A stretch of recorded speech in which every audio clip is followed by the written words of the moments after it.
22 years of IT experience, I was desperately looking out to do something on my own, and I was unable to take that step because of the comfort zone. And on top of it, I was not knowing by doing what I'm going to get the results or not. What if I don't get the results? Was the biggest fear. Because of that, I was unable to take that concrete step.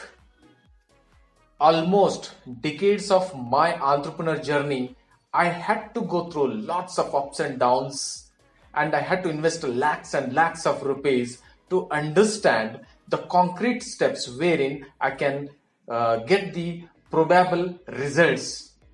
Now, what if I say that I have found out those three steps? By following that, you will be able to easily come out of the comfort zone and lead the life you wanted to. Does that interest you? If your answer is yes, I invite you to register yourself for this free webinar by clicking the link below, and I'll see you live in this webinar. Till then, see you and bye.